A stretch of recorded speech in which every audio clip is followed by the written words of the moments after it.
Brought to you by TechnoSpark 20 series smartphones.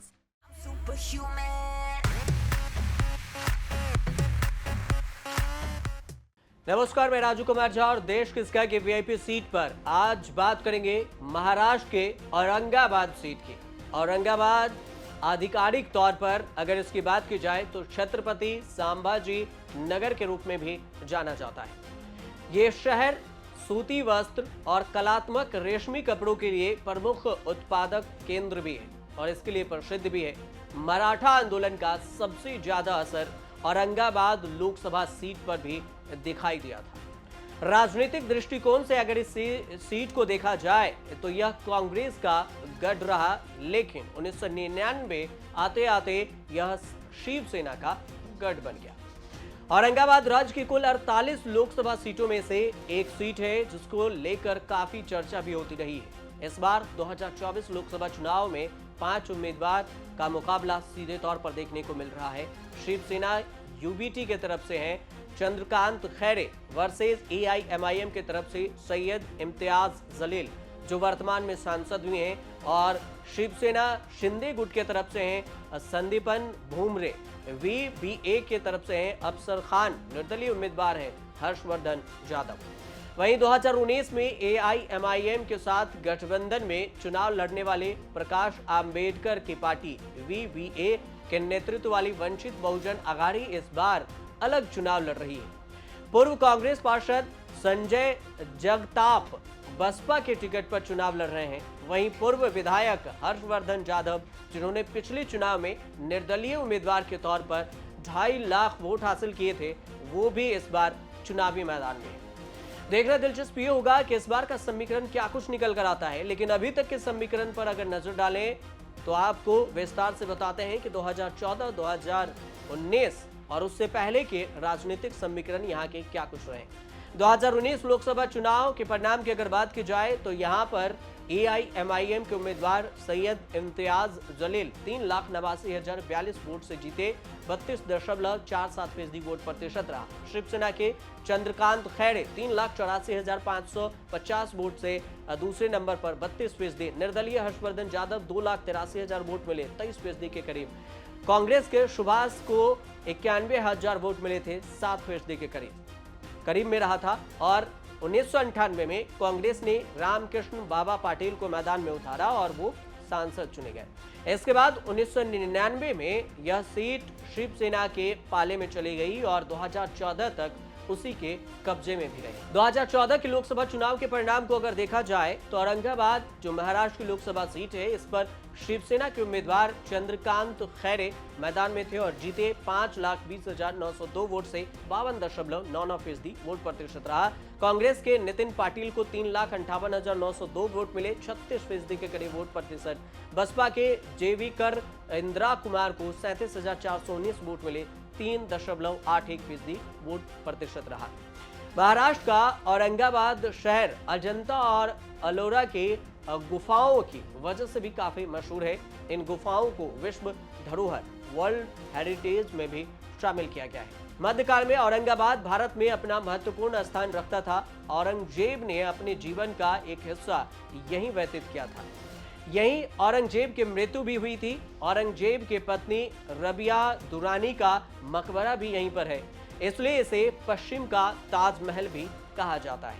Aurangabad संसदीय क्षेत्र में 6 विधानसभा की सीटें आती हैं। इन पर मराठा समुदाय का अच्छा खासा दबदबा है, जिनमें अगर हम सीट की बात करें तो इनमें कन्नड़, औरंगाबाद मध्य, औरंगाबाद पश्चिम एससी है और औरंगाबाद पूरब, गंगापुर और वैजापुर भी विधानसभा की सीटें शामिल हैं। यहाँ के जातीय समीकरण की अगर बात की जाए तो 2011 जातीय जनगणना के मुताबिक 67.65% यहाँ की साक्षरता है।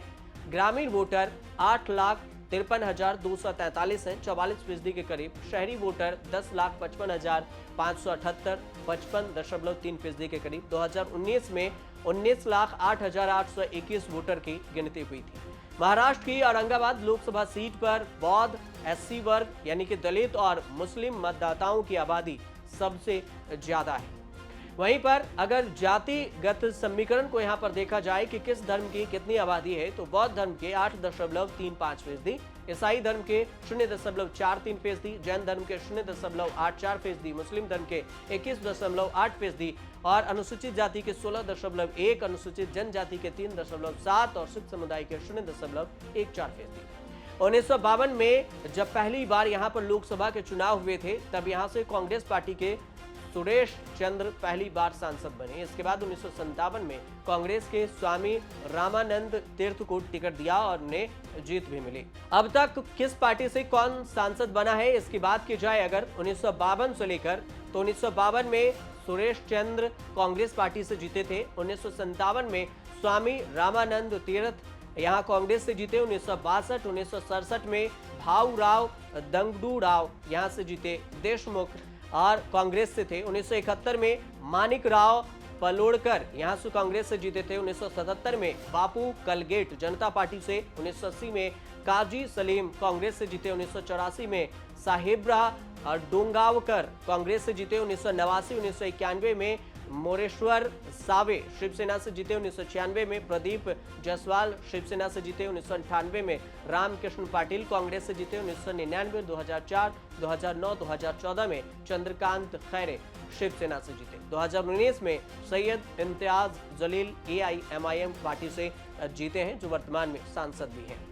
इस सीट पर शिवसेना के UBT की तरफ से चंद्रकांत खैरे हैं, AIM की तरफ से सैयद इम्तियाज जलील हैं, जो वर्तमान में सांसद हैं, और शिवसेना शिंदे गुट के तरफ से संदीपान भूमरे हैं और VB के तरफ से अफसर खान हैं। निर्दलीय उम्मीदवार हर्षवर्धन जाधव भी हैं। इन सब में से त्रिकोणीय मुकाबला देखने को मिल रहा है। 3 जो नाम सबसे ज्यादा चर्चा है उसके मुकाबले हैं। उन 3 नामों के बारे में बताते हैं। शिवसेना UBT के तरफ से चंद्रकांत खैरे की चर्चा है, जो 2014 में यहां से सांसद रहे। चंद्रकांत खैरे ने हाल ही में एक फिल्म अभिनेत्री पर बयान दिया। उन्होंने कहा, दीपाली सैयद पर निशाना साधा और कहा कि अपने भाषण के दौरान देते हुए उन्होंने बयान दिया था कि लिपस्टिक वाली बाई महिला कहकर उन्होंने पुकारा। फिलहाल चंद्रकांत खैरे अपने इस बयान की वजह से चर्चा में भी हैं और इनकी खूब चर्चा हो रही है। कुछ दिन पहले ही दीपाली सैयद ने सुषमा अंधारे और नीलम गोहरे को भी चिल्लर नेता कहकर संबोधित किया था। इसके बाद दोनों की चर्चा खूब हुई थी। इसी बात के जवाब में चंद्रकांत खैरे ने दीपाली सैयद पर निशाना साधा था और उन्हें सभा को संबोधित करते हुए कहा था, लिपस्टिक वाली महिला। खैरे ने कहा कि लिपस्टिक वाली बाई ने मीडिया से बातचीत में कहा कि नीलम गोढ़े और सुषमा अंधारे के पास कुछ नहीं है। सुषमा अंधारे की शिक्षा न के बराबर है। और आपकी जानकारी के लिए ये बता दें कि शिक्षा डॉक्टर सुषमा अंधारे के पास शिक्षा डॉक्टर साहब आम्बेडकर मराठा विद्यापीठ से हुई है। दशहरा रैली के दौरान मैंने ये भी पूछा था, ये खैरे की तरफ से बयान था कि आपने बेहतरीन भाषण दिया। आपको कुछ दिन पहले दीपाली सैयद उद्धव ठाकरे गुट में सक्रिय भी थे। इस पर काफी विवाद हुआ था। AIMIM की तरफ से अगर सैयद इम्तियाज जलील की अगर बात की जाए तो उनके तरफ से औरंगाबाद से सांसद हैं इम्तियाज जलील, AIMIM के सदस्य भी हैं और महाराष्ट्र के प्रदेश अध्यक्ष भी रहे हैं 2019 तक।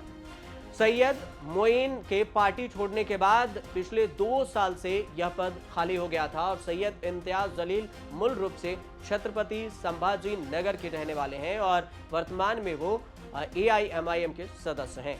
उन्हें 2014 के विधानसभा चुनाव में महाराष्ट्र के औरंगाबाद केंद्रीय निर्वाचन क्षेत्र से विधानसभा के सदस्य के तौर पर भी चुनाव में चुना गया था।